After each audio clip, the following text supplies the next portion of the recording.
Más allá de la cuarta dimensión.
Por no tener datos objetivos, constituye un enigma para la humanidad.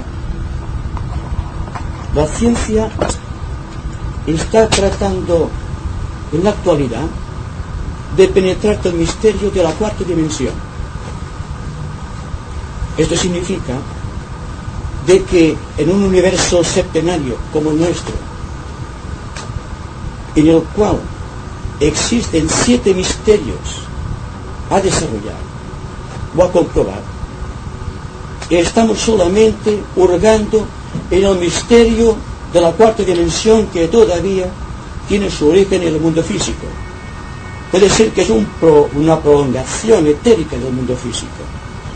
La ciencia no ha penetrado todavía dentro de esta magnitud de dimensión.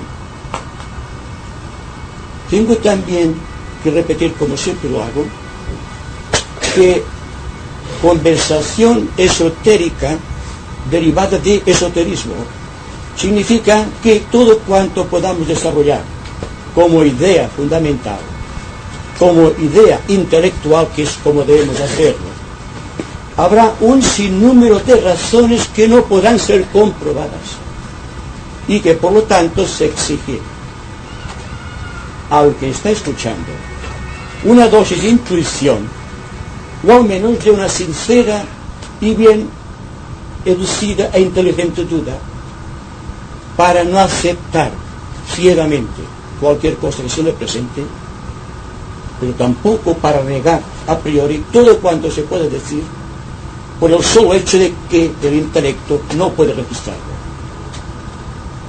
Es decir, habremos de investigar científicamente, y esto pertenece al equipo mental de cada uno de nosotros, todo cuanto vayamos desarrollando, teniendo en cuenta que la conversación esotérica se inició hace muchos meses y se prolonga, va continuando. Es un discurso con muchas palabras y cada palabra pertenece a un mes.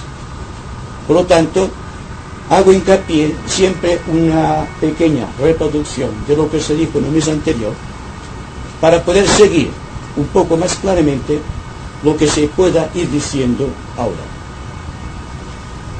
El tema del pasado mes era sugestivo y al propio tiempo inspirativo, por tanto, que tenía que ver con la idea hacia un quinto reino de la naturaleza. Si aceptamos que nuestro universo septenario, y eso después lo vamos a analizar, hay que darse cuenta que el hombre que pertenece a la cuarta raza y al cuarto reino debe forzosamente que sentir dentro de sí el estímulo evolutivo que va desde el reino mineral y va ascendiendo de reino en reino hasta hundirse en las profundidades de lo eterno, siendo lo eterno en este caso allí donde nuestra mente no puede penetrar, porque nuestra mente intelectual es finita, porque está relacionada también con el mundo físico.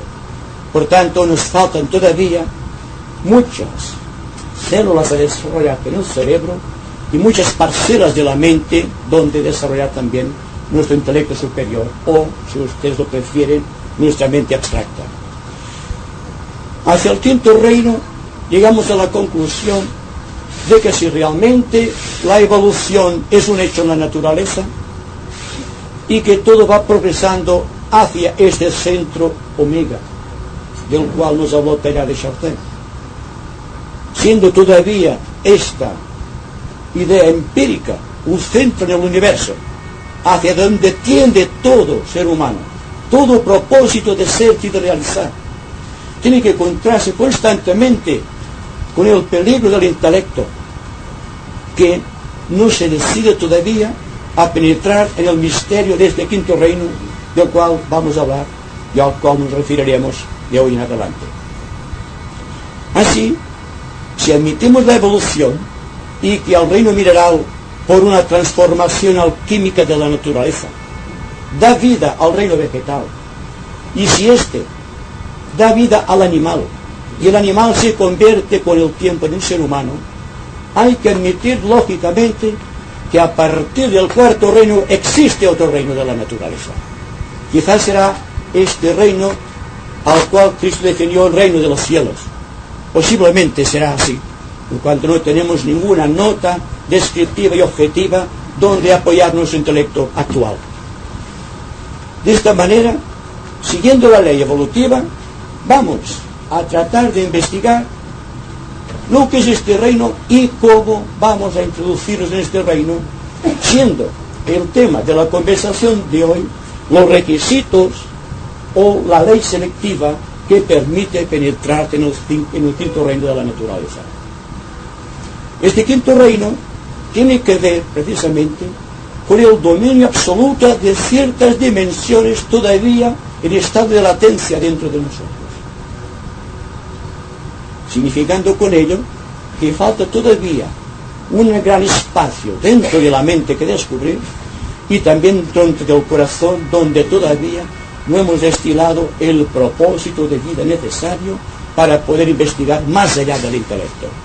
Todo cuanto sea más allá del intelecto, allí donde forzosamente debemos perdernos porque es nada, a lo menos se registra como nada en el intelecto, por falta de pruebas, por falta de registros, por falta de evolución mental.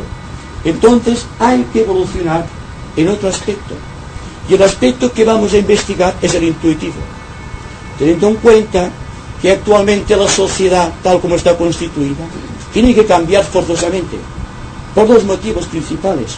Primero, porque existe la ley de evolución, y segundo, porque el propósito del ser humano no puede detenerse en ningún momento de su existencia, y que tiene que prolongarse constantemente, renaciendo de sí mismo constantemente, como el ave fénix de la fábula.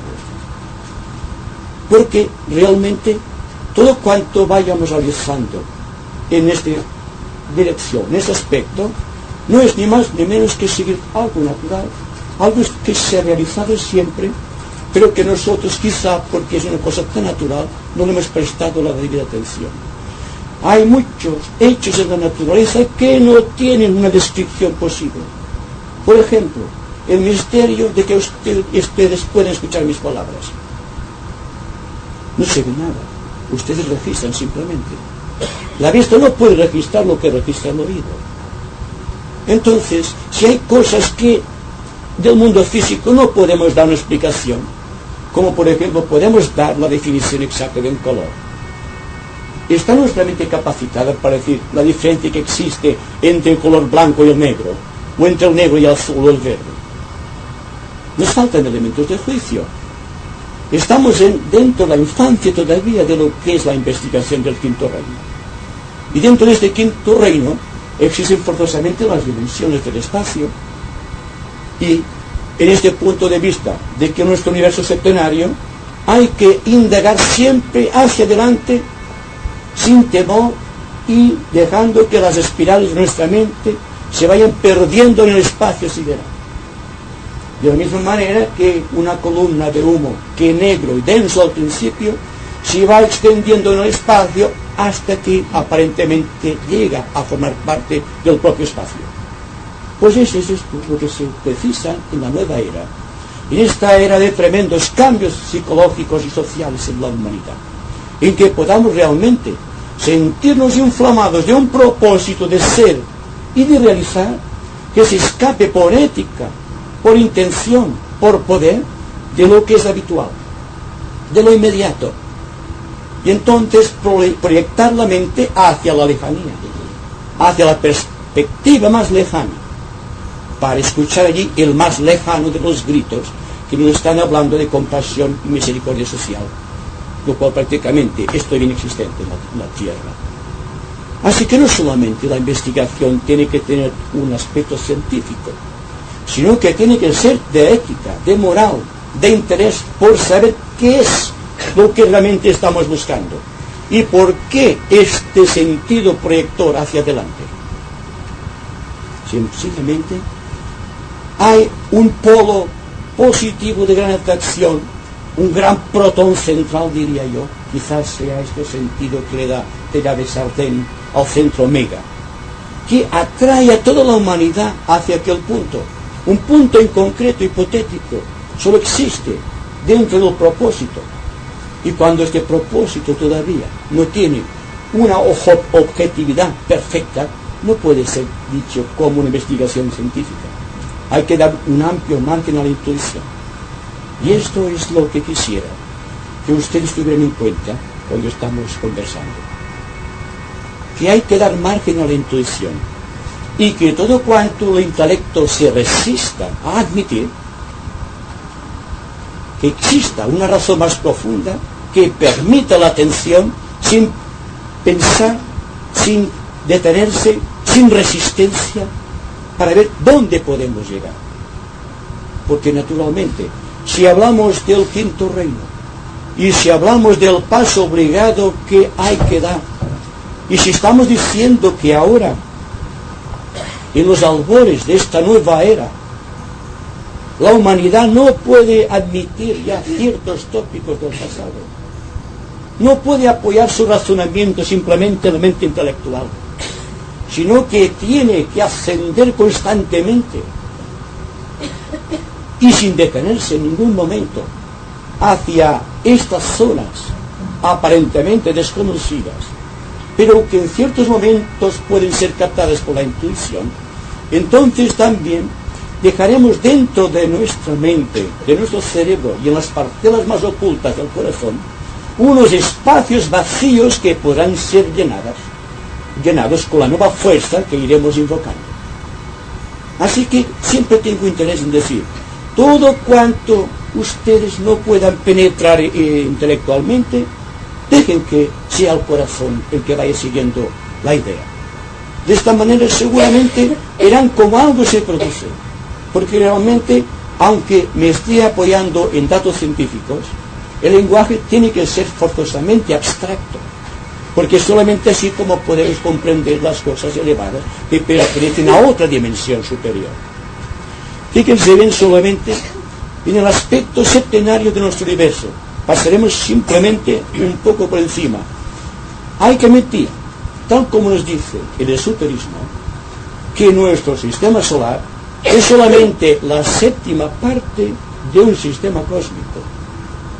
Que un sistema cósmico está constituido por 7 sistemas solares, que cada uno de los sistemas solares está constituida por un esquema planetario, el cual se ve siguen 7 planetas sagrados, centros, digamos, de esta fuerza invicta, tremenda, espiritual, que jamás puede detenerse porque está en la raíz del nacimiento del universo y que seguramente persistirá después de la extinción del universo. Hay que admitir también que todo cuanto de fenoménico tenga que ver con esto tendrá forzosamente que ser también septenario. Así el hombre es un septenario y así analizaremos el hombre desde arriba para llegar a glosar finalmente lo que puede llegar a ser este hombre en el momento actual y lo que puede ser cuando esté precisamente en la séptima subraza de la séptima raza. Ahora estamos precisamente en la quinta subraza de la quinta raza. Y naturalmente esto será, no porque lo digamos, es que lo admite la ciencia hoy día. Fíjense bien solamente, un esquema solar con 7 esquemas planetarios, con 12 planetas, de los cuales solamente conocemos 10. Mercurio, Venus, la Tierra, Marte, Júpiter, Saturno, Urano, Vulcano y Plutón. Sin esto, diciéndonos también que de todos estos solamente hay 7 que son sagrados. Es decir, que constituyen la vida de paso de 7 energías, los cuales aquellas personas que estén interesadas en el descubrimiento de la analogía que existe entre la religión y la ciencia, escuchando, leyendo, investigando en la Biblia, cuando se nos habla de los 7 espíritus ante el trono de la divinidad. Este 7 es fundamental, porque lo encontramos también en los 7 rishis del hinduismo, en los 7 jacobeos también de la religión egipcia.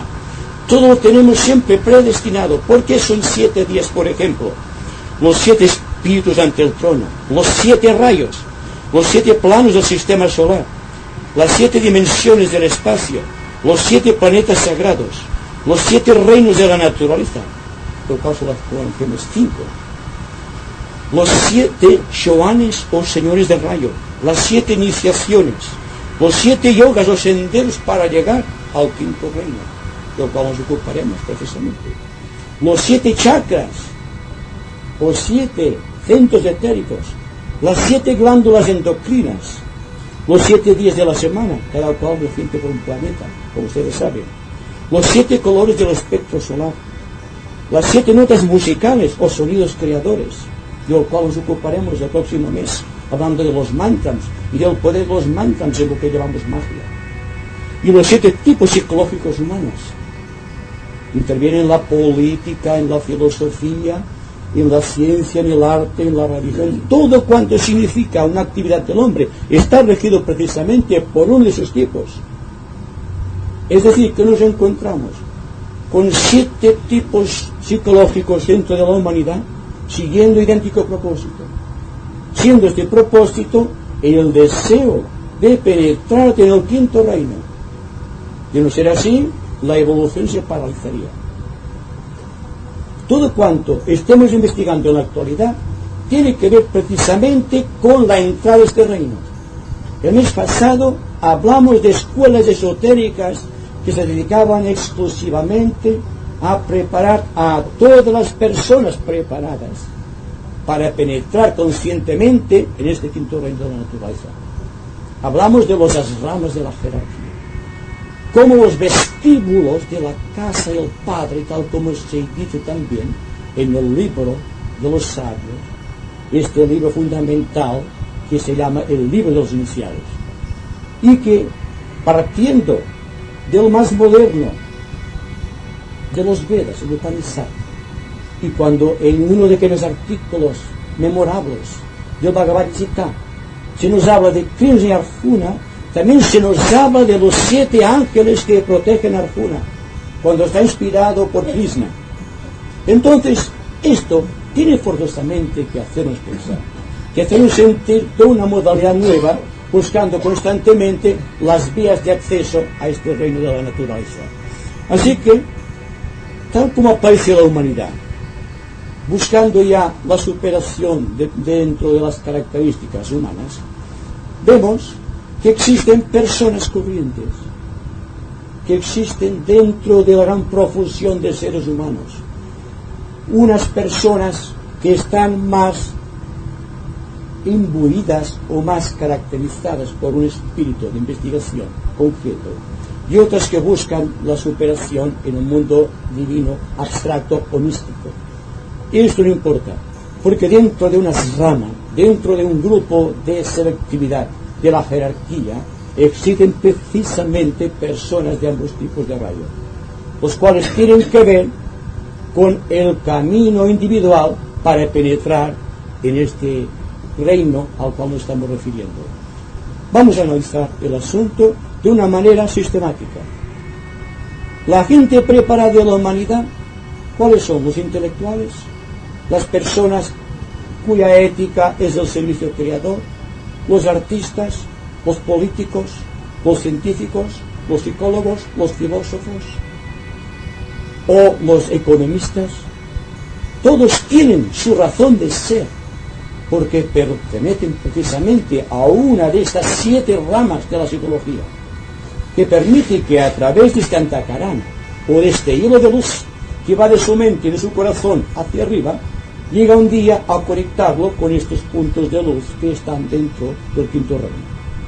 Así que cuando hablamos de Rama, Asram, su nombre sánscrito, significa que existe una proyección sistemática o una línea de acceso que va del hombre o del corazón de la mente del hombre hacia la divinidad, pero que por otra parte existe una respuesta constante de la divinidad hacia el hombre, estableciéndose así un núcleo de unión constante que cada cual hará más penetrante o más débil o más fuerte, dependiendo de su propósito de vida, y hasta el punto en que dentro de su corazón ha desarrollado el secreto del propósito de la vida.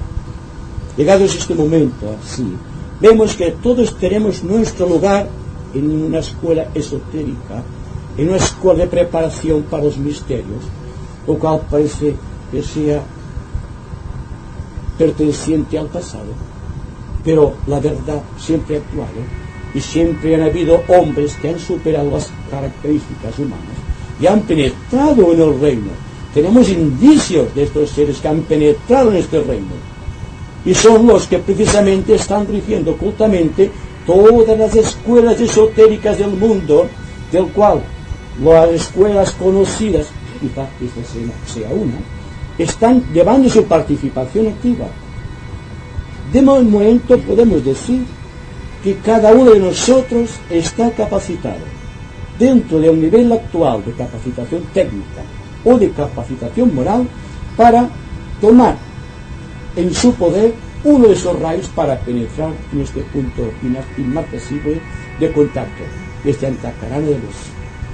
Y una rama es precisamente este centro o este espacio vacío dentro del cual debemos penetrar cuando el vacío no nos afecte. Cuando sintamos el temor de dejar el intelecto a un lado y que podamos investigar con el corazón libre y la mente desahogada en otras dimensiones. Ustedes se extrañarán quizá que hablemos de 7 dimensiones del espacio. Pero es que realmente el espacio, tal como lo concebimos, de acuerdo con los principios de analogía hermética, solamente pueden contener 7 dimensiones, por cuanto existen 7 razas de desarrollar, con sus características subrazas cada una, y que cada cual tiene sus propios tipos raciales, cada cual evolucionando en uno de sus tipos.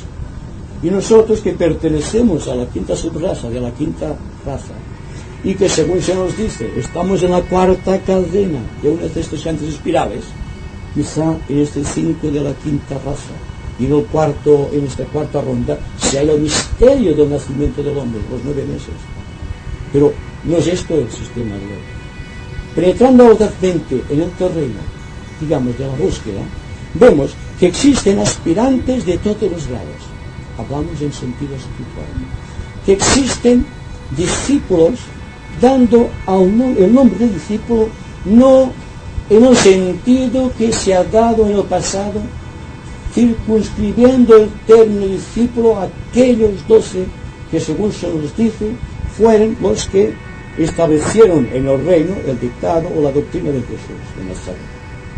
Vamos a decir que todo hombre es un discípulo porque todo el mundo está capacitado para aprender, y que todo hombre es al propio tiempo un maestro que puede ayudar a otra persona. De esta manera, aquella persona al cual podemos enseñar será nuestro discípulo en todo momento dado, y nosotros a nuestra vez seremos discípulos de un maestro que nos informará de algo superior. Y ahí se basa precisamente esta escalera misteriosa de Jacob, que va desde el reino mineral hasta Dios sabe dónde. La mente se pierde, debe perderse aquí. De los tipos discípulos habrá muchos grados. Dentro de la ciencia, por ejemplo, habrá muchos científicos, pero siempre habrán científicos cuya mente será más aguda, más penetrante, más profunda que otros. Lo mismo pasará con la filosofía, lo mismo pasará con la economía. Siempre habrá personas más capacitadas que otras.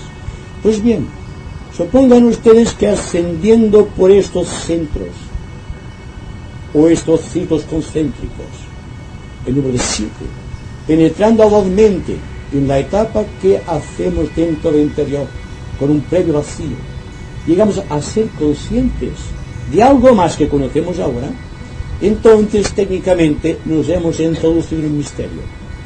Y este misterio tiene el nombre esotérico de iniciación. Para llegar a ser un iniciado, que forma parte de la escuela de misterios, hay que haber pasado por varios grados. De la misma manera que existe el párvulo, existe el hombre que está en la universidad.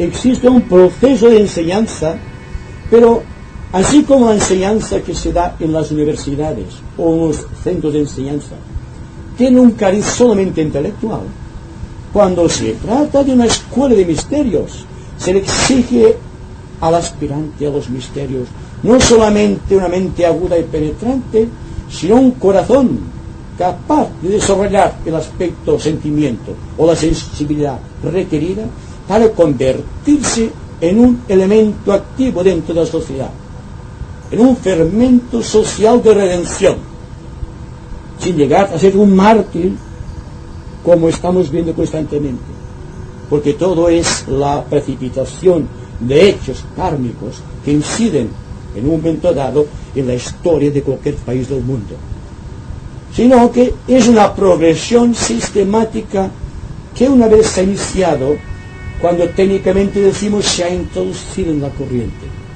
esta corriente ya no puede volver hacia atrás, va hacia adelante, y se llama la gran corriente iniciática, que va penetrando planos, dimensiones y reinos, siendo cada vez más consciente de sí mismo como factor social y como entidad psicológica, teniendo en cuenta que todo esto que estamos diciendo es un hecho que sucede aquí y ahora, y que no hay que darle un tamiz de misterio al hecho de que podamos asegurar que existen en la humanidad, en el momento actual, como hubo en el pasado, personas que conquistaron la gloria del quinto reino. Es quizá por esto que estamos informados de que existe un quinto reino. Después viene el principio hermético de correspondencia o de analogía, que nos dice, pues bien, si igual es abajo que arriba, igual es de arriba que abajo.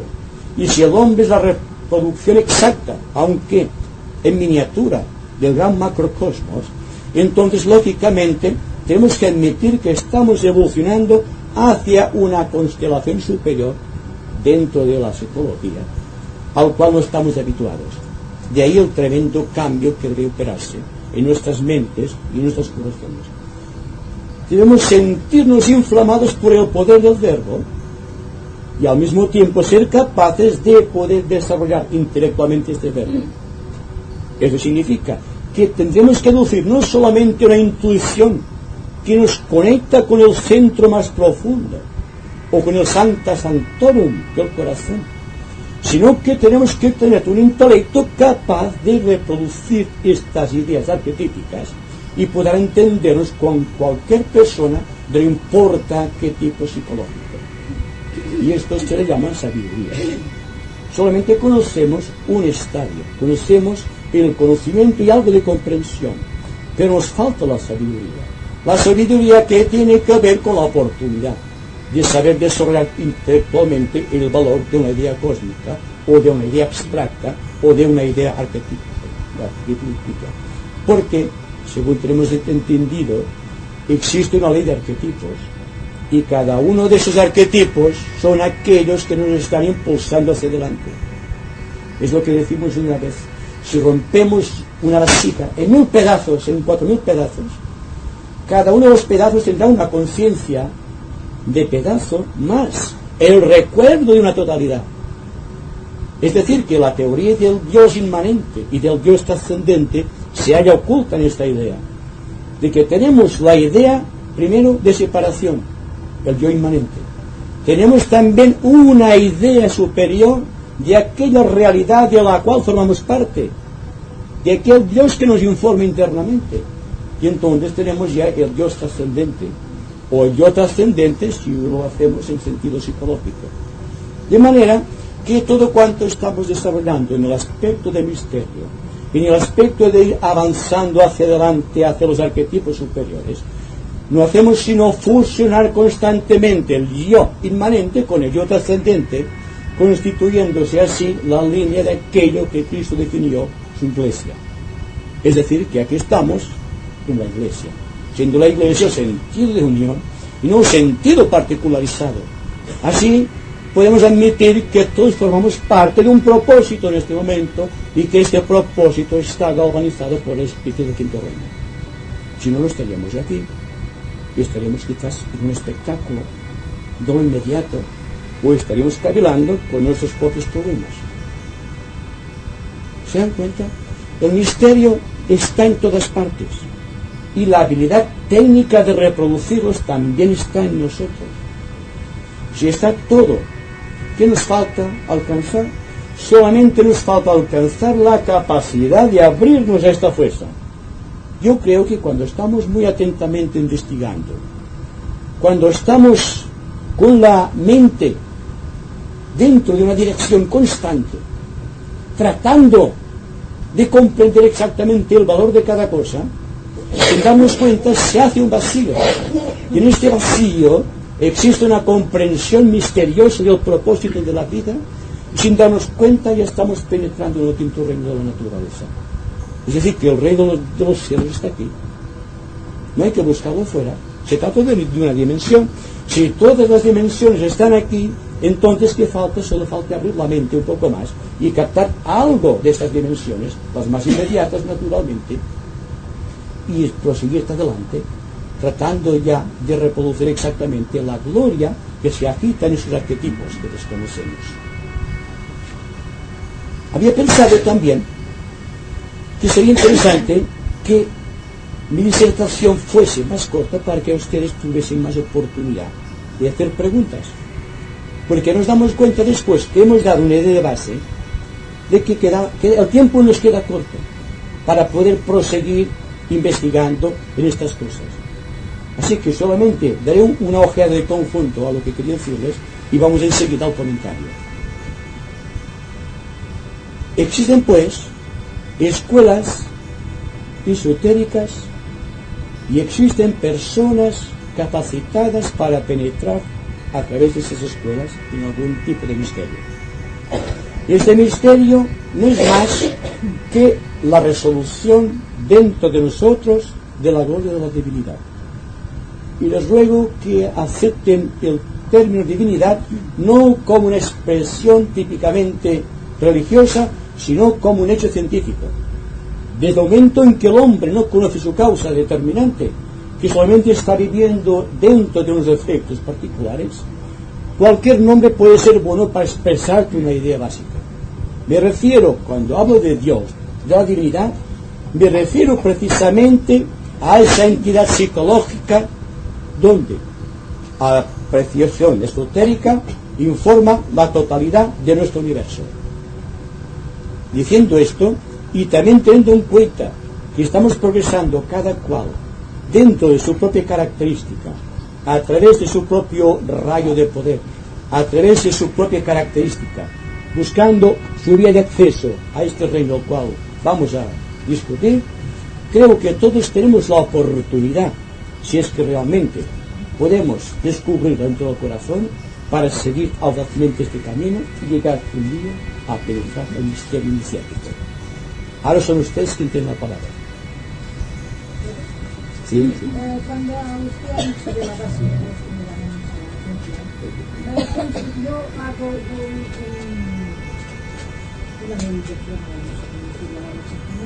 como si nosotros fuéramos los propios de la base, para llegar a unir esta vasija un día unir otra vez los trozos de esta vasija en su sitio, como lo diríamos, en la divinidad, en su reino, ¿verdad?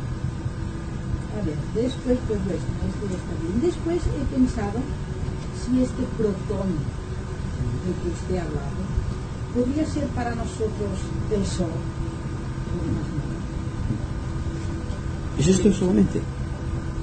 De momento sí. Sí, bueno, es que hay que darse cuenta que si aceptamos la ley hermética de analogía, igual es arriba que abajo, igual es abajo que arriba, no puede existir una diferencia de base entre un universo, un hombre y un átomo.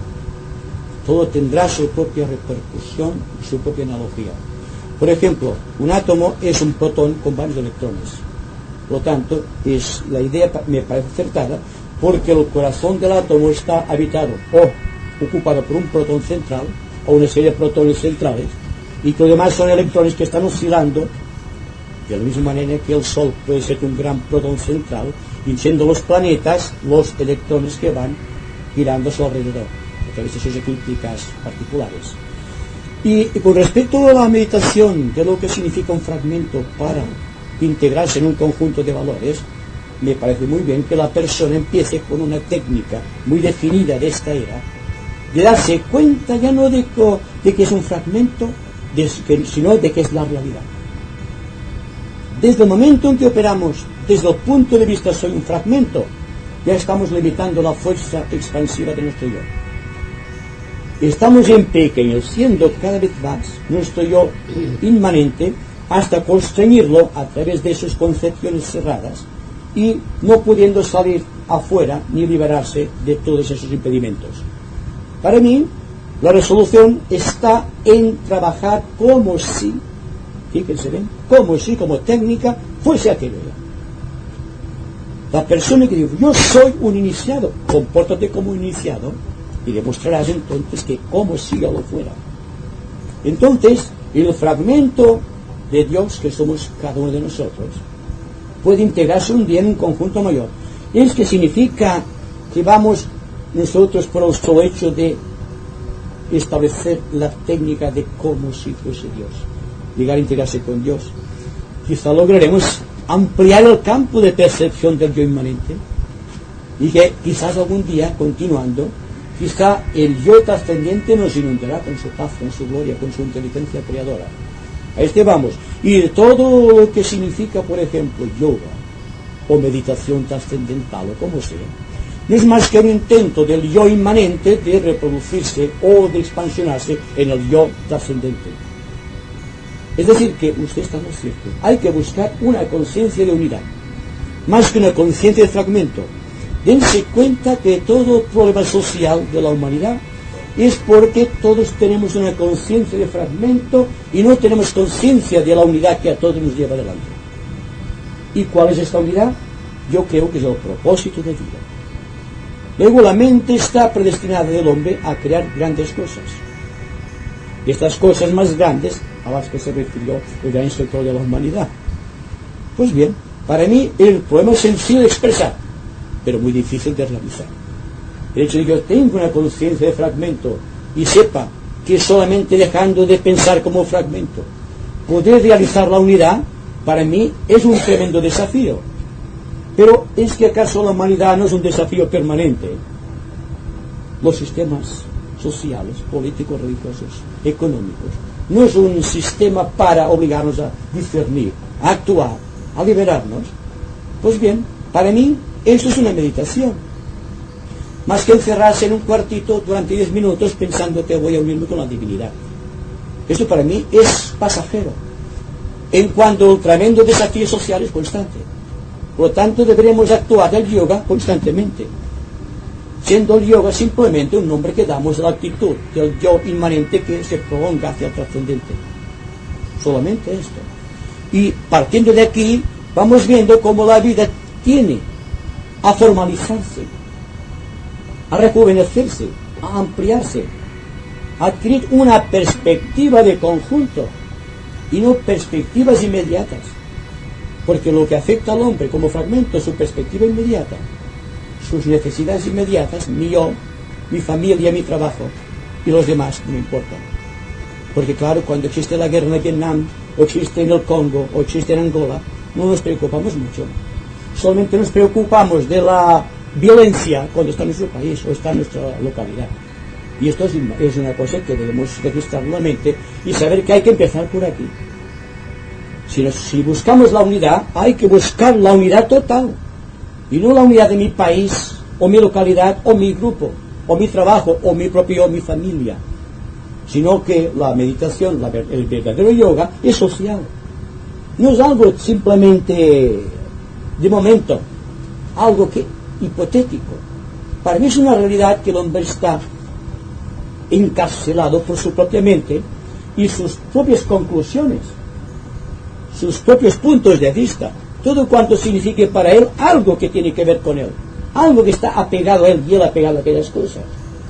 Y que solamente dejando de apegarse es cuando puede sentir dentro de sí el estímulo creador y convertirse un día en aquello que buscamos tras la técnica de como si fuese Dios. ¿Se dan cuenta?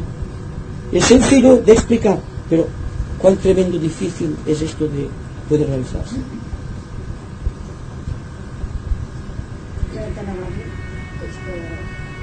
gustaría saber qué diferencia hay cuando decimos fulanito de tal es muy religiosa, o fulano de tal es muy espiritual. ¿En qué se diferencia? ¿El sentido espiritual? Al religioso. Religioso. Bueno, fíjese bien, pero los 7 senderos de la vida, vamos a definirlos tal como podemos verlos socialmente expresados, son la política, la religión, la filosofía, el arte, la ciencia, la psicología y la economía. En todos los campos del departamento humano en cual se expresan esas características, puede haber hombres espirituales y hombres religiosos, porque religión es una derivación del término latino religare, unir, compenetrar, no buscar separaciones. Ahora, si ustedes me dicen la religión tal o la religión tal, entonces diré falso, porque todos los hombres buscan la misma cosa. Fíjense bien, los caminos no importan, igual que los rayos, digamos, de un carro, que todos van a un eje, aparentemente están separados, pero todos convergen en el centro. Y todas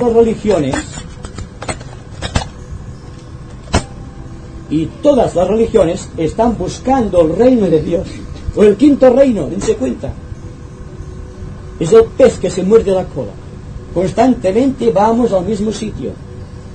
Una persona puede ser religiosa y puede ser espiritual al mismo tiempo, porque es lo mismo.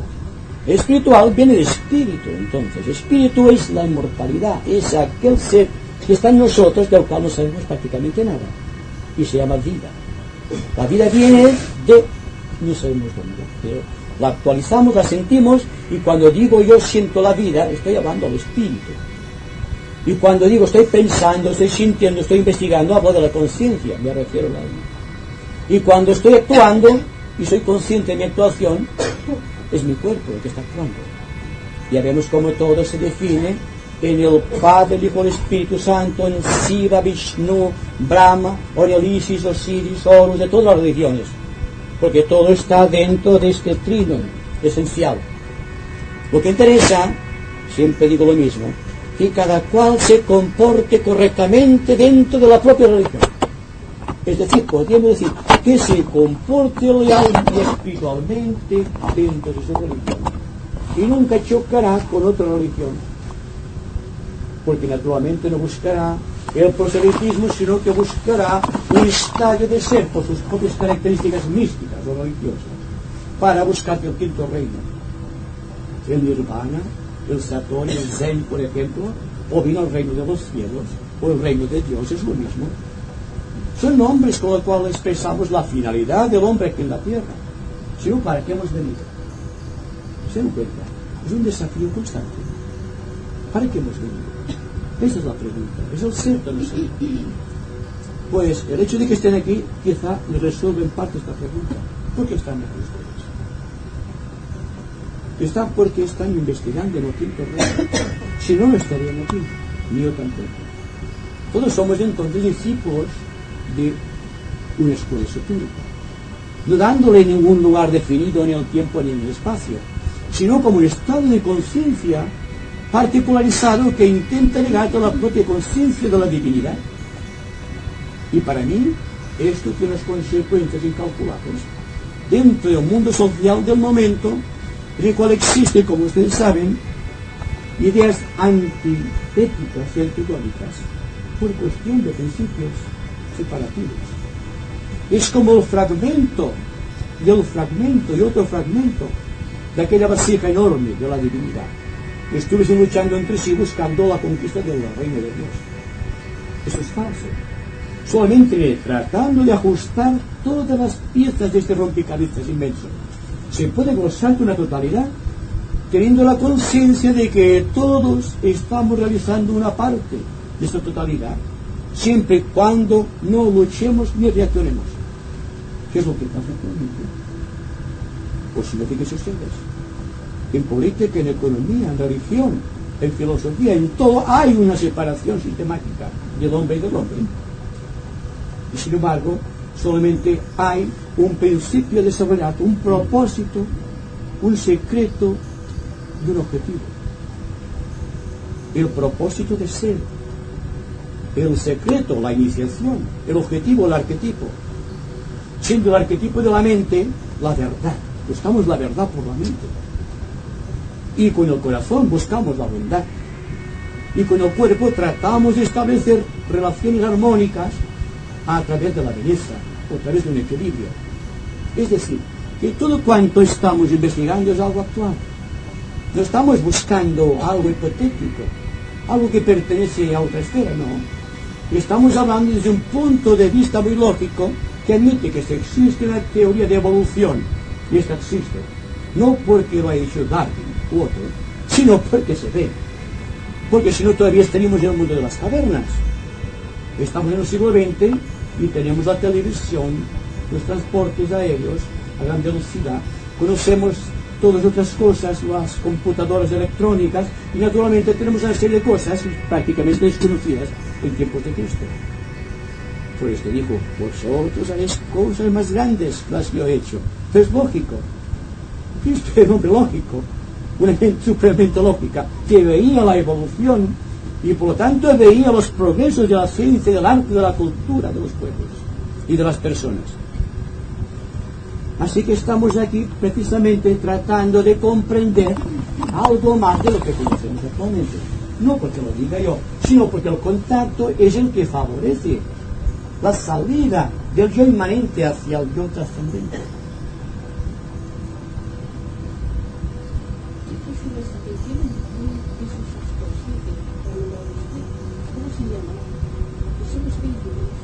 Ah, los astros. Ah, bueno, sí, mire usted. Según la astrología esotérica, hay Mercurio, Venus, Marte, Júpiter, Saturno, Urano, Vulcano y Plutón. No, Vulcano no, Plutón. Marte no. Pero es que Marte ocupa ahora Vulcano el puesto de Marte. Y antes de descubrir estos astros era el Sol y la Luna. Por esto en la astrología esotérica no se tiene en cuenta la Luna en ningún aspecto, porque la Luna es un astro muerto. ¿Y saben ustedes por qué se ha muerto la Luna? Porque no tiene sentido de gravitación. Todo astro en el espacio que no tenga movimiento de rotación es porque carece de Kundalini, carece de fuego. Entonces queda permanecido estático en el espacio y siempre da a la Luna la misma cara porque no tiene otra opción. Y está muerto, precisamente. Sí.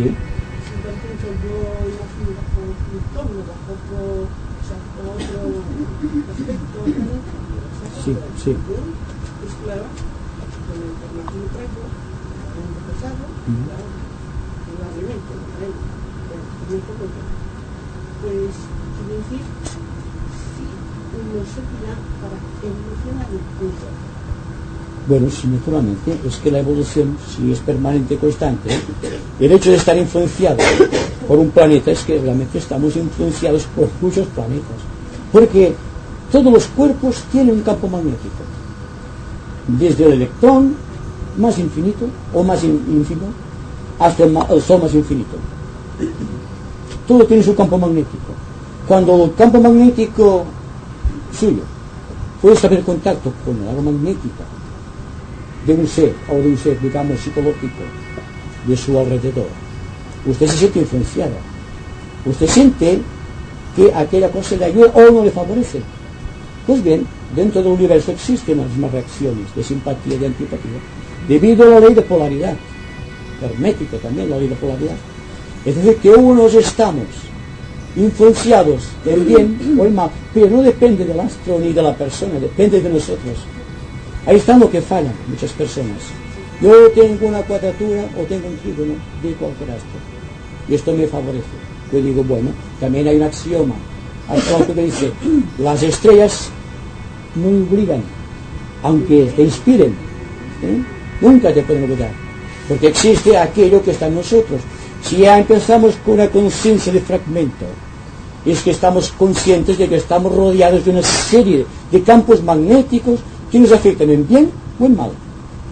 Ahora bien, si estamos afectados, vamos a ver, es hipotético para mí, por Mercurio, de Mercurio, que tiene la exactitud de rapidez mental de contactos y de inteligencia, porque se le llama también, como saben, el mensajero de los dioses entre el universo, Mercurio. Pero tiene otras cosas Mercurio que forman parte del esquema kármico de Mercurio, que es el inferior. Depende de la persona que del campo magnético de Mercurio extraiga lo bueno o lo malo. Así que no culpemos a los pobres astros, que bastante trabajo tienen, sino que el trabajo para mí es nuestro. Bonita, bonita. Es que no consigo ya. Bonita, la bonita. Sí, sí.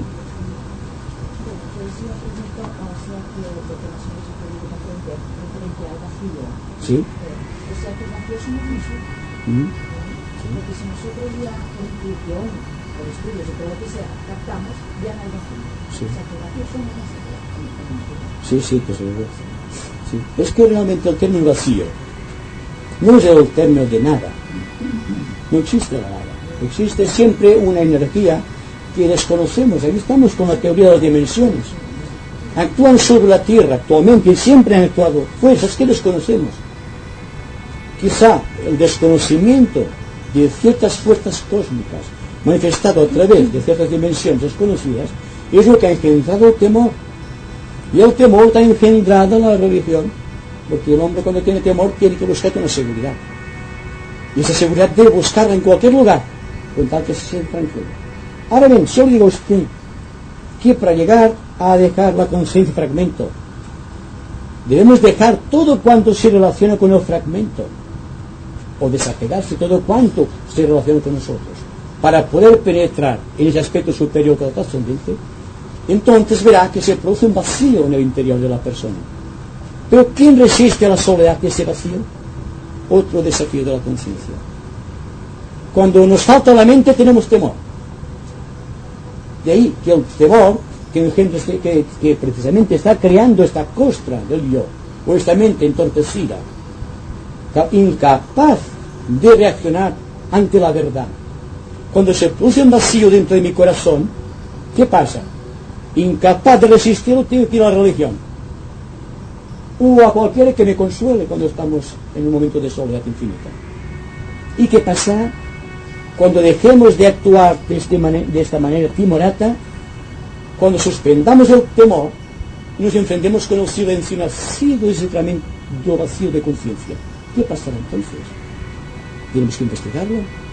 Estamos para investigar el misterio del quinto reino, y según se nos dice, el misterio del quinto reino es un misterio de soledad. Por lo tanto, es un misterio de vacío. ¿Quién se atreve a este vacío? Si cuando nos falta la mente estamos temerosos. Otra cosa. Y si cuando estamos con temor ante cualquier cosa, nos supeditamos a la ley del fragmento, a la ley de lo inmediato, de lo inmanente, cuando todo a nuestro alrededor va fallando, nos damos cuenta precisamente de la necesidad de que exista un determinismo creador para poder salir audazmente en busca de ese silencio y ampararse en el silencio y volar, como se dice el místico, en las alas de la brisa, para conquistar todo el misterio de la eternidad. Otro desafío de la conciencia es afrontar la soledad, afrontar todo el misterio, afrontar el silencio. Realmente el misticismo se conoce solamente de acuerdo con un principio emocional, pero desconocemos el principio que nace de este vacío, que proviene de los altos misterios búdicos del sistema solar. Naturalmente no estamos preparados, Tenemos una mente muy capacitada para medir lo inmediato, pero es el mismo momento que nos apartamos de lo habitual y de lo inmediato, nos surge el temor, la duda y la incertidumbre y la desesperanza después, porque somos incapaces de movernos con libertad en este vacío que la vida nos está creando. Por ejemplo, cuando perdemos a un ser querido, ¿qué es lo que ocurre en nosotros? Se produce un vacío, una soledad, un misterio, y nos causa pavor la soledad y el silencio que provoca la pérdida de un ser querido. ¿Se han preguntado una vez por qué sufrimos con la pérdida de un ser querido? ¿No será porque estamos apegados a otro fragmento de una manera muy particularizada y perdemos de vista la totalidad de los fragmentos y constituye la unidad de la vasija de la cual emanamos un día? Esos son interrogantes que no voy a desarrollarlos yo, sino que cada uno de ustedes puede ir desarrollando. Yo solamente sé que existe un silencio y que ese silencio se va moviendo por grados dentro del corazón. Y desde el momento en que el corazón registra ese silencio y es capaz de hacer partícipe a la mente de ese misterio de soledad, entonces se transforma el individuo en un ente realmente social, no como hasta aquí, que con la conciencia de fragmento todos somos más o menos antisociales. Yo quisiera que nos dijeras el trabajo que se efectúa en las ramas y quiénes tienen acceso a ellos. Yo diría que todos tenemos opción, todos tenemos entrada en las ramas de la jerarquía. La rama es, si ustedes me permiten, una escuela de misterios en donde se investiga las leyes, principios y normas que rigen el quinto reino de la naturaleza. Por lo tanto, si tenemos en cuenta lo que dijimos en la conversación anterior, de que una rama está constituido por un centro permanente de misterio que es el maestro de las ramas, y que existen 7 hemisferios asrámicos o ciclos concéntricos, y que cada uno de estos círculos envuelve una cantidad de seres humanos capacitados en orden a merecimientos internos, en orden a su propia evolución, veremos que desde el principio, desde el centro, desde el gran protón central donde irradia la fuerza máxima de la jerarquía, existen personas capacitadas que a medida que van ascendiendo están salvaguardando la identidad de este misterio y que se va comunicando este misterio de la misma manera que la electricidad de alta tensión se va canalizando por transformadores hasta llegar a los seres corrientes que somos nosotros. Y nosotros, imbuidos por la fuerza de las ramas, podemos inspirar a otras personas porque tenemos la capacidad de comunicación, y si tenemos la capacidad de comunicación es que podemos establecer vinculaciones de acuerdo con el reino de Dios. Por lo tanto, piensen como si estuviesen dentro de las ramas, adquieran esta suficiencia, esta seguridad, y se dan cuenta de que no es tan difícil un acceso. Solamente falta tener devoción a un ideal, de tener mucho amor por los demás y de tener una inteligencia creadora capaz de no circunscribirse solamente al intelecto, capaces de subir por encima del intelecto y que el intelecto se convierte en el campo expresivo de la evolución superior. Por ejemplo, el hecho de captar en un momento dado una idea abstracta o arquetípica, ¿de qué serviría si no tuviésemos un intelecto capacitado para reproducirla? Entonces no podemos hacer la casa por el tejado. Hay que formar un intelecto, hay que conocer muchas cosas, pero cuidado, no apegarse a las cosas. Hay que crear familia, hay que crear ambiente social, pero por favor, no hay que apegarse a la familia, no hay que pegarse a ningún departamento social, hay que salir siempre de la rueda de muerte y nacimiento, esta gran rueda de samsara que nos lleva a vivir y a morir constantemente sin saber el precio de la vida, sin tener la experiencia viva y psicológica de la acción. Ese es el problema otra vez, otro desafío de la conciencia.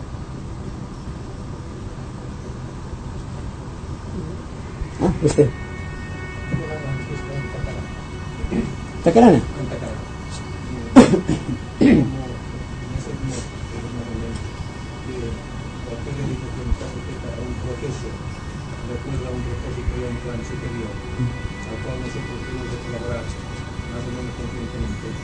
Entonces, la Antakarana también está sujeto a este proceso constructivo, por el cual nosotros podemos impulsar de alguna manera a fin de contactar con lo superior, con la vía superior, que sería con la expresión de la mónada. Sí. ¿Es algo así? Sí, justo.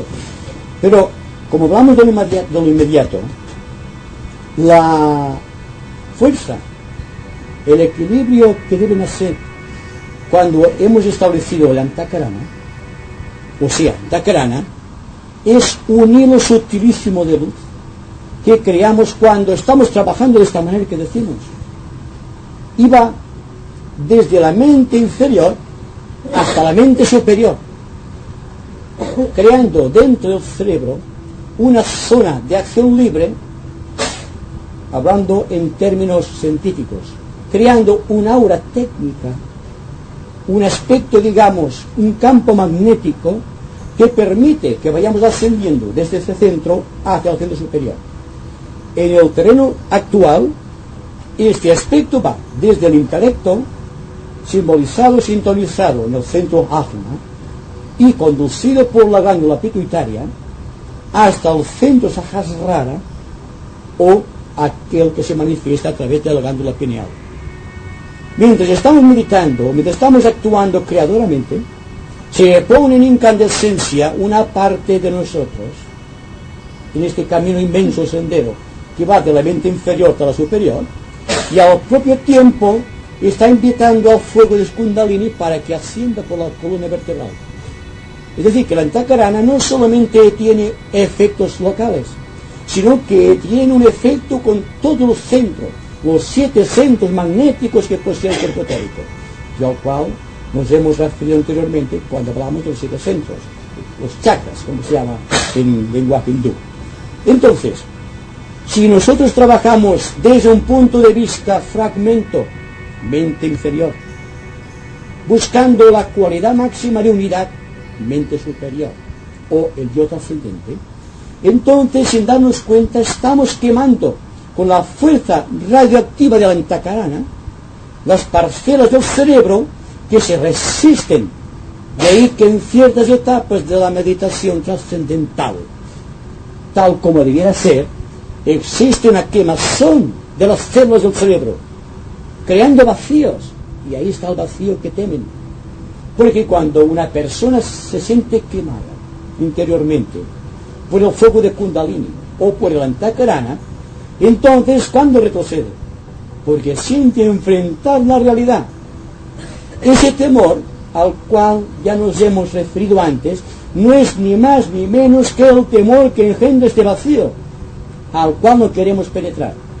De que el Antakarana, si pudiéramos ver con clarividencia el Antakarana de cada cual, veríamos que está localizado en unos muy arriba y otros muy abajo, entre lo que va despacio entre el centro ajna hasta el centro sahasrara, o el centro del entrecejo hasta el centro coronario.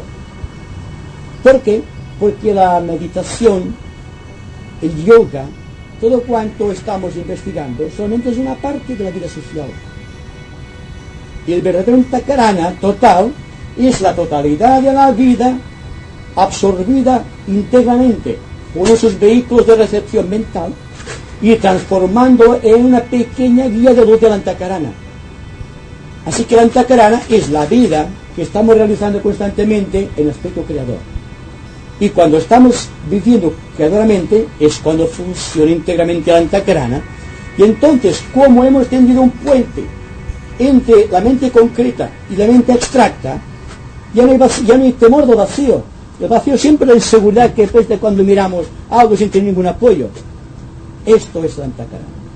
Este propósito encuentra una respuesta también de lo superior. Sí, es que realmente es el superior que nos ama, que nos atrae.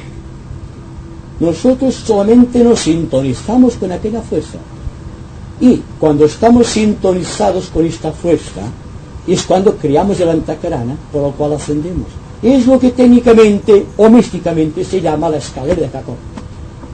La escalera de Hathor, que va de la mente concreta al abstracto, es el antacarana.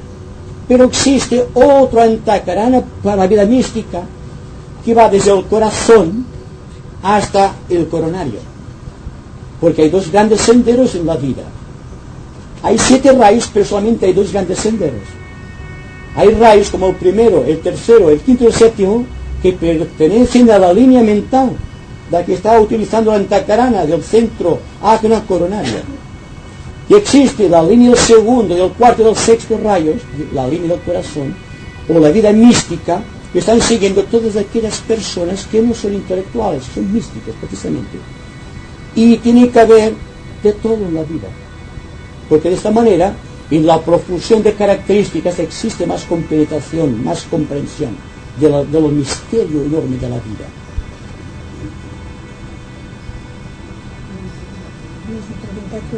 Sí, sí, sí. A ver.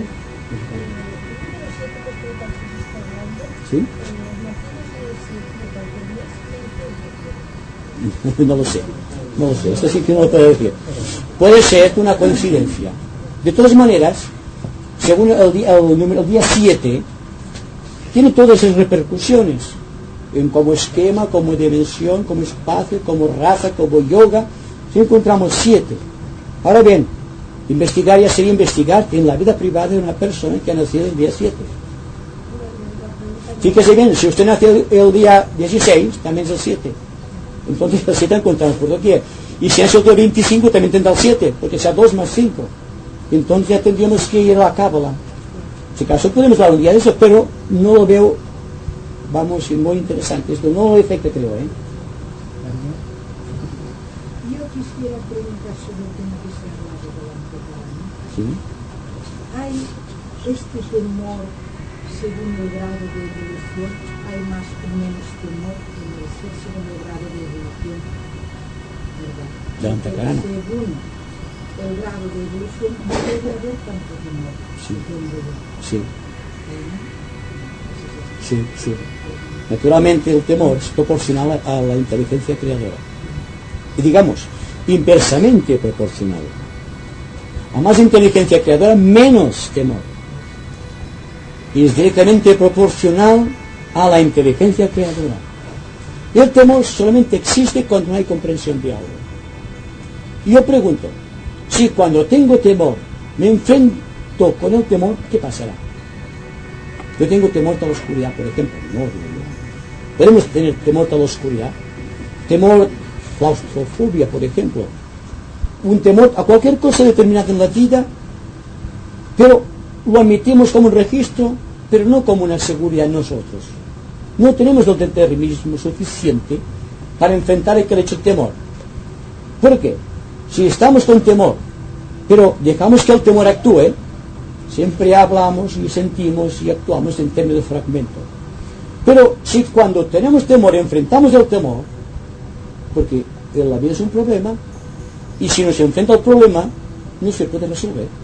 Pues el temor es un problema que tiene la conciencia psicológica humana. Entonces, si decimos, ¿qué pasa con el temor? Por ejemplo, el otro día estaba hablando con una señorita que estaba diciendo, ¿usted tiene temor a la oscuridad? Haga una cosa. Penetre en la oscuridad y pregunte qué pasa. Pregunte por qué tengo temor, pero en la oscuridad. Al enfrentar la oscuridad es posible que desaparezca el temor. Y estamos huyendo de fantasmas. Esto demuestra que tenemos una conciencia de fragmentos. Y cuando hablamos del temor pavoroso, por ejemplo, que enfrenta al discípulo en cierto grado de su evolución, y en los últimos tramos de la antacarana, cuando ya clavado en la cruz, debe enfrentarte al más grande de los vacíos, el vacío en el cual se encuentra suspendido entre el cielo y la tierra. lo cual ha dado origen al sistema Rosacruz del cosmos, por ejemplo. Entonces, se puede hablar de un temor que debe ser afrontado para penetrar ya en el quinto reino. Naturalmente, si vamos afrontando el temor, ahora, el temor a la oscuridad, uno. El temor a que mañana tengo dinero para comprar, temor. El temor a cómo me comportaré. El temor a unos exámenes. El temor a la bomba atómica. El temor a lo que pasará. Naturalmente estamos dentro de un círculo de temores. Y cuando la conciencia está dentro de un círculo de temores, no puede reaccionar creadoramente. Solamente reaccionando creadoramente, es decir, quitando de encima todo este conglomerado de temores, es cuando ve la realidad en su clara estela de luz. Otro desafío de la conciencia, enfrentar el temor. ¿Y por qué no enfrentamos siempre nuestros temores? No hay ningún animalito que tenga temor más que cuando está en una cosa que desconoce. Todo cuanto conoce no le causa temor.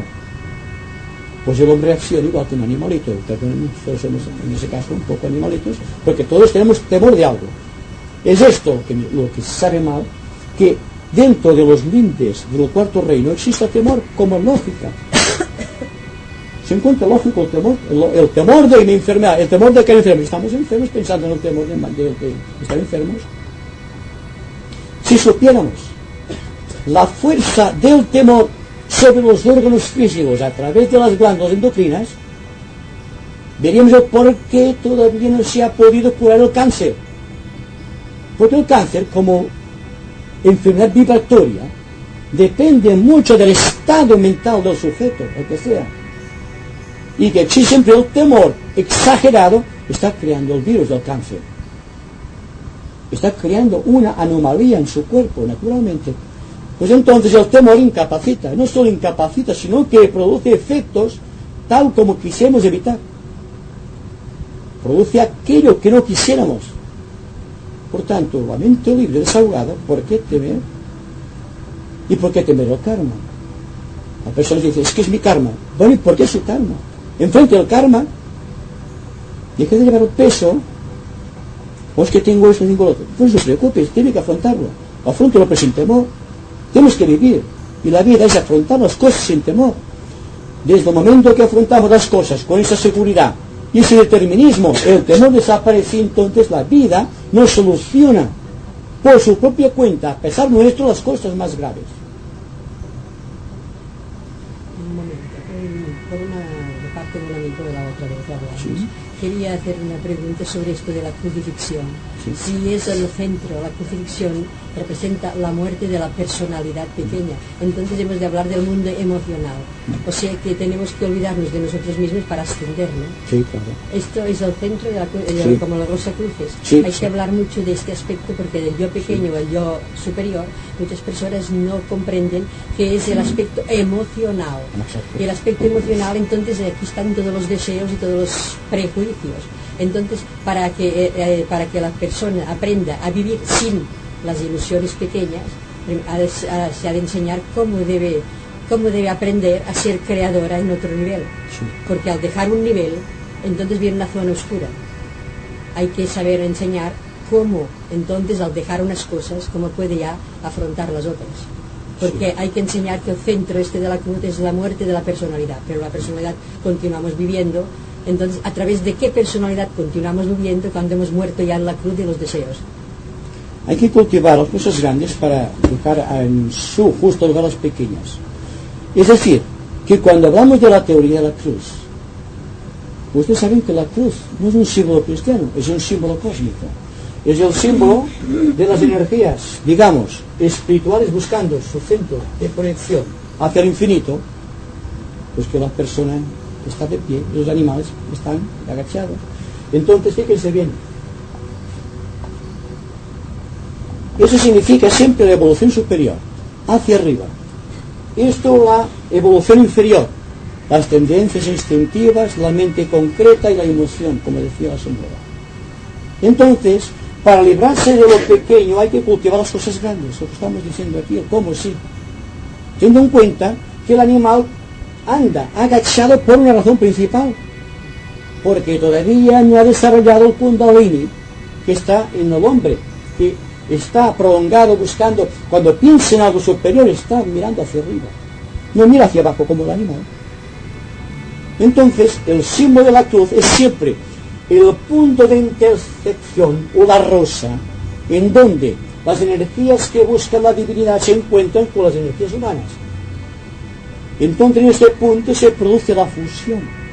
Aquí, entonces, se produce este hecho, que va ascendiendo. ¿Se cuenta? La espiral, hasta que llega un punto en el cual, como el humo que decíamos antes, que al salir de una chimenea de origen es compacto y denso, conforme ascendiendo, cultivando los grandes valores espirituales, se va identificando con el propio éter del espacio. Por lo tanto, ¿qué pasará cuando la mente se haya prolongado hasta un punto en el cual ya no tenga nada que retener, ni se ha retenido? Entonces habrá una fusión, habrá un vacío. A este vacío se refiere mucho Krishnamurti. ¿Usted ha oído Krishnamurti? Este vacío que hay que afrontar el hombre. Pues entonces, todo se basa esotéricamente en la ley de los espacios centrales, en donde se agitan dos brazos directos. La espiritual que busca a Dios y la horizontal que busca al hombre. Y el hombre participa igualmente de la naturaleza de Dios como de la naturaleza instintiva de los animales. De ahí la necesidad que el hombre es el centro de paso del reino animal al reino superior. De ahí la importancia de que ahora se le asigne tanta importancia al cuidado de los animales inferiores y los animales domésticos, porque sin darnos cuenta los estamos preparando para que sean seres humanos. Pues esto, precisamente, solamente con la lógica más precisa de la mente. Y estamos trabajando a partir de aquí como punto de enlace. De la misma manera que el 4 es simbólico, porque el cuarto rayo es el cuarto del arte creador. ¿Qué es lo que unifica más al hombre como humanidad? El cuarto rayo del arte, la música, la belleza. Todo esto es algo fantástico con solo dedicarle un poco de atención. Es decir, que todo cuanto existe en forma de 4 tiene que ver con la armonía cósmica. Y cuando en los grandes anales esotéricos se habla de la cuarta iniciación, se refiere a aquel estado dentro de una rama en el cual un individuo está preparado para entrar conscientemente en el quinto reino. Y entonces este punto, vamos a situarlo aquí, se produce un vacío eterno, del cual no podemos tener noción porque no hemos pasado por ello. Pero afrontando los pequeños temores y los pequeños vacíos de la vida cotidiana, quizá algún día sabremos de ese vacío tremendo que va del cuarto reino al quinto, del reino humano al reino de Dios. Esto es nuestro problema. Y el problema actual es tratar de alcanzar dentro de nuestra propia cruz el punto más elevado, más inmediato al reino de Dios.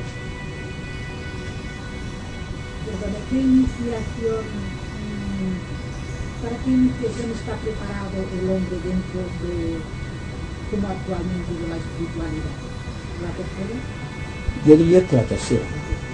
Porque el ser humano está preparándose por el misterio de la transfiguración. ¿Cuál es este misterio? La sayugación, el dominio, el control sobre la mente, la emoción y el cuerpo. ¿Se han dado cuenta de cuál es el misterio de la transfiguración según el misticismo cristiano? Cuando Cristo, lleno de luz blanca, está en el monte Tabor y tiene debajo sus 3 discípulos dormidos. Entonces, la transfiguración, cuando el hombre, Cristo dramatiza al hombre, lo pongo como un ejemplo porque es básico. Si Cristo es la dramatización de la humanidad, en cada uno de los misterios del cristianismo está demostrando esta evolución, este punto de partida y este centro omega hacia el cual tiende toda la humanidad. Por lo tanto, la transfiguración es el paso obligado que va a llevar al hombre a sentir dentro de sí el poder sobre sí mismo. Es decir, que hasta ahora está siendo llevado por su pensamiento, por su emoción y por su conducta. Cuando está encima del monte Tabor, en la tercera iniciación a la cual usted se refiere, entonces el hombre tiene el poder de dominar sus vehículos, lo cual significa que domina el tercer reino de toda la naturaleza, y al propio tiempo se prepara para ser consciente en el cuarto y ya está dentro del quinto, de hecho, siendo el cuarto reino la propiciación para el quinto, de la misma manera que la cuarta iniciación nos lleva a ser maestros de compasión y de sabiduría, tal como nos enseña la sabiduría esotérica. Es decir, que todo cuanto existe, que se nos ha escrito, se nos ha hablado, se nos ha insinuado, lo vemos por doquier. Solamente falta abrir bien los ojos y las orejas, oír y ver constantemente, porque no hay peor sordo que el que no quiere oír, ni peor ciego que aquel que conscientemente no quiera ver. Todo es un desafío constante. Y hoy insistimos en este hecho de que estamos siendo tremendamente desafiados por esta serie de cosas que están pasando por la humanidad desde hace unos 50 años, empezando con el avance del gran avance del tecnicismo, el dominio del espacio y la entrada del hombre hacia una dimensión que desconoce, pero que empieza a triturar su mente y su espíritu, haciéndolo ver la raíz de muchas cosas que existen y que desconoce.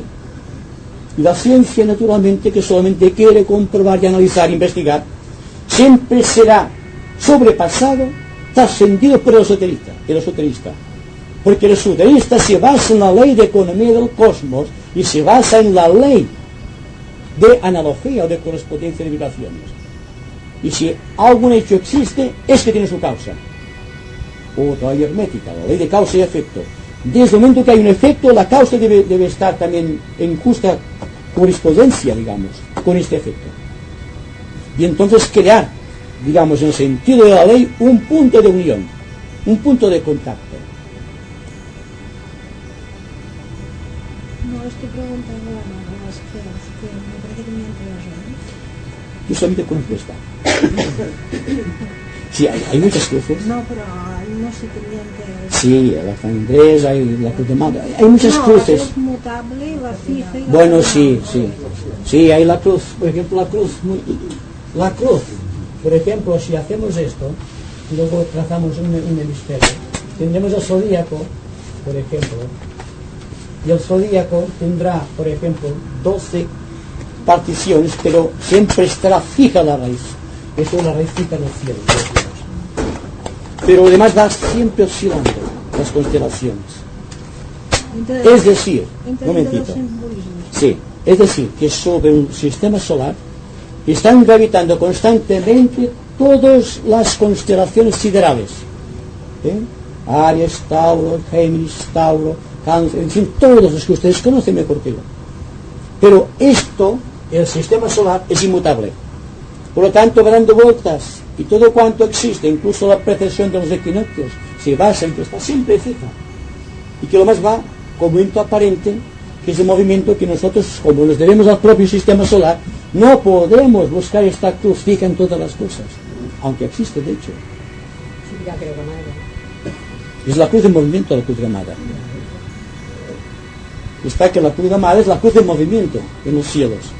Y cuando Hitler, en Alemania, adquirió como símbolo de su movimiento nacionalsocialista, la cruz gamada, le puso las aspas yendo hacia atrás y no hacia adelante. Ahí está porque nunca fue bien las cosas. Porque la cruz gamada hacia adelante es un símbolo místico de los grandes faraones de Egipto, los grandes sacerdotes. Y antes de ellos ya existía la Atlántida, y posiblemente en Lemuria existía la cruz gamada, porque es el pie que está avanzando hacia adelante. Pero Hitler fue para atrás, y así vemos lo que pasó.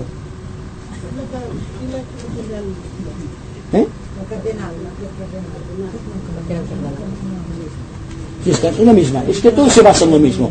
Pero como hablamos ahora en un sentido muy esotérico, no astrológico, yo quisiera más discutir el tema astrológico en lo que conviene al hombre, que partiendo de un punto de vista intelectual, puede ir glosando un conjunto de valores, lo cual significa que a medida que va glosando este conjunto de valores, su mente va quedando más vacía, más hueca de principios intelectuales y por lo tanto con más vacíos para ser llenados por la intuición. Si ustedes quieren decir que la cruz cardinal es la concreta y la cruz fija en el espacio es el aspecto abstracto, estoy de acuerdo también. Uno está moviéndose constantemente con el hombre, es el karma que actúa sobre el hombre y es el movimiento de la evolución. Lo demás casi puede decir que no nos interesa, porque es hacia atrás como fue aquel. Yo creo que lo más interesante es que seamos conscientes de cada uno de los momentos que estamos viviendo. No solamente este momento en el cual estamos identificados por una serie de valores y consecuencias éticas, morales, psicológicas que surgen de la conversación de hoy, sino que al salir de aquí, continuar con este espíritu de unidad que trasciende la ley del fragmento del segmento, para ser constantemente una red viva que puede manifestarse por doquier. Y cuando hablamos de una inteligencia normal o intelectual, también, o hablamos de la inteligencia creadora, estamos diciendo que la inteligencia está también en un sentido que no es intelectual la inteligencia, siendo la inteligencia algo que trasciende el intelecto. Para mí el intelecto es solamente un aspecto mecánico del hombre. Que el hombre puede y debe dominar este aspecto mecánico del intelecto, porque va a producirse una era en la cual los computadores tomarán el aspecto intelectual o de memoria o de investigación para vivir solamente dentro de una informática de tipo superior, en el cual el hombre solamente buscará cosas nuevas, aquellas cosas nuevas a quien se refieren los tratados bíblicos, y las computadoras irán registrando los hechos que iremos investigando. Pero ¿para qué apegarnos a lo que hemos ya creado o creado ya? Busquemos otras cosas nuevas y así, cuando estemos creando cosas nuevas, iremos siendo conscientes de este vacío al cual nos estamos refiriendo constantemente. Es decir, lo sabemos todo. Yo creo que todos sabemos todo lo que estamos diciendo aquí. No se dicen cosas nuevas. Quizá se dicen de otra manera, o quizá es bonito oír reproducir a otro aquello que yo sé. No para decir, aplaudir, porque estoy de acuerdo, sino porque juntos estamos investigando la misma cosa. Es muy notable la diferencia de estar de acuerdo en el sentido de proselitismo, o estar de acuerdo con todas las cosas porque ves una lógica, ves una ley y un principio autodeterminado que se está realizando en nosotros. O sea que como símbolo ahora, yo digo, los hombres del espacio, o sea que están buscando, o sea, investigando el espacio. Sí. Como símbolo también lo podemos apropiarnos nosotros, Sí. que estamos investigando el vacío. O sea que estamos preparados ya para el vacío. Sí, podemos, sí. Aunque ya sabe que los símbolos, aunque sean muy perfectos, siempre dejan un vacío. Porque, fíjense bien el símbolo, por ejemplo, del triángulo. Estamos cansados de ver el triángulo. Y cuando se nos pone, por ejemplo, la imagen de Dios en forma simbólica, se le pone el triángulo con un ojo central, mirando todas las cosas. Y se dice, Dios es uno siendo el Padre, Dios es uno siendo el Hijo, Dios es uno siendo el Espíritu Santo. Y esto a nosotros cuando éramos pequeños no nos cabía en la cabeza que una persona puede ser tres al mismo tiempo. Pero es fácil de investigar ahora que sabemos que tenemos una mente, que tenemos un cuerpo emocional y que tenemos un cuerpo físico. Y que dentro está el yo, que es consciente cuando está pensando, que es consciente cuando está sintiendo y que es consciente cuando está actuando. Solamente es ver el símbolo en su justa proporción y a nuestro alcance y no situar el símbolo a alturas inaccesibles donde no podemos llegar. Realmente lo más elevado, lo más sublime debe ser cosa de lo inmediato, cosa concreta que podamos discutir todos de una manera, digamos, muy amable y muy amistosa, como estamos discutiendo las cosas de la familia, por ejemplo. Sí. Siempre ha habido una antinomia entre la ciencia y el espíritu desde toda la vida. Ya las religiones antiguas, ¿no? Que la ciencia diabólica, la ciencia es mala, porque el espíritu solo puede ser conocido por el espíritu, y la materia no conocerá nunca al espíritu, y tal y cual. Y yo me resisto bastante a secundar esta antinomia. Y como que toda la energía es intercambiable, todas las energías son intercambiables. De la luz, a partir de la luz se puede hacer sonido, a partir de la audiofrecuencia se puede hacer radiofrecuencia para que pueda ser oída, porque lo que oímos con el altavoz de la radio son vibraciones muy rápidas, muy rápidas, muy sutiles, transformadas a unos planos más densos, si no, no lo oiríamos. Y yo tengo la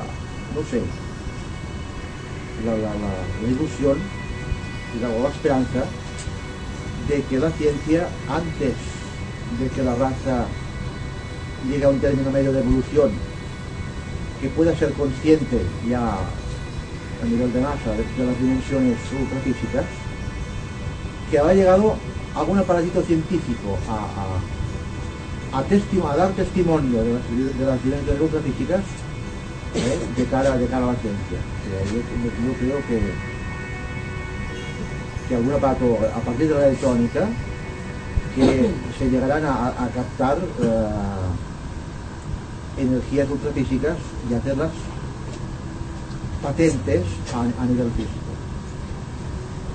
antes de que al nivel de la raza pues ya todos tengamos unos sentidos internos suficientemente evolucionados para ser conscientes de las dimensiones ultrafísicas. Primero llegará el aparatito a darnos testimonios, un testimonio fehaciente y patente para que nadie pueda dudar de que la dimensión ultrafísica de la naturaleza no es una cosa subjetiva de uno que lo vea, otro que no lo vea y así, sino que es una realidad de la cual se puede tener consciente a nivel de masa.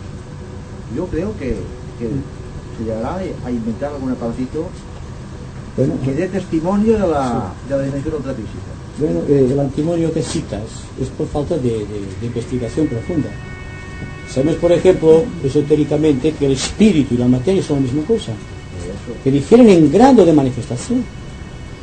Cuando decimos materia, pues bien, espíritu en su denso o su más denso grado de vibración. Y cuando hablamos de más alto grado de vibración, el espíritu. Y la materia es el espíritu en su grado más denso de manifestación. Es un principio que el esoterismo ha aceptado siempre. Ahora bien, lo que difiere entre el espíritu y la materia, como es el símbolo de la cruz, es que están creando una nebulosa y que en cada uno de esos puntos se puede crear una entidad que llamamos alma, que es la que está tratando de unificar constantemente el espíritu y la materia. Y en el caso que nos ocupa, el espíritu está simbolizado, digamos, por el quinto reino. Y el esfuerzo que está produciendo la fuerza material está en el cuarto reino. Por tanto, el que está vibrando, la alta frecuencia que va de un sitio al otro es el alma, la conciencia, la que está investigando, esta que estamos investigando en este momento. Este aspecto, digamos, trascendente de la conciencia investigadora, es la que debe producir fusión del cuarto reino al quinto, si ustedes me permiten, entre el espíritu y la materia, entre la mente y la energía, y la ciencia y la religión, con todo cuanto esto lleva aparejado entre sí, como decía el amigo. Inciso, lo que decía el amigo Juan, la cámara Kirlian, ¿a qué nivel la pones? Porque lo que dice José ya es un aparatito que demuestra... Sí, bueno, pero la cámara Kirlian está tratando de investigar dentro de la cuarta dimensión, pero solamente ha abarcado el aspecto periférico de la cuarta dimensión, que es el aspecto etérico. Ahora sabemos que el campo magnético al que se refiere, tenemos noción de que existe un campo magnético en todas las cosas, y que el campo magnético que fue descubierto el hombre efectivamente por la cámara Kirlian es el cuerpo etérico de los esoteristas, es el doble etérico que vive más del cuerpo, y el cuerpo está muerto y continúa proyectado esta fuerza. Y es un gran avance científico que se puede descubrir de forma objetiva que existe otro cuerpo. Es el cuerpo de energía, el cuerpo vital, el cuerpo bioplasmático, tal como la ciencia lo elimina actualmente, a través de la cámara Kirlian. Pues bien, una cámara que no será Kirlian, quizá otras de lo Kirlian, pero otro superior, hará posible que seamos conscientes de los elementos que viven en la cuarta dimensión y de la quinta, de la sexta y de la séptima, a medida que vayan evolucionando las razas y las subrazas del planeta. Hay cosas en nuestro mundo que son secretos todavía porque nuestra mente solamente investiga lo inmediato. Y a fuerza de investigar de lo inmediato, hemos perdido de vista el objetivo más lejano, que es las dimensiones superiores. Y ahora empezamos a investigar científicamente. El esoterista ya ha visto esto anteriormente. Siempre.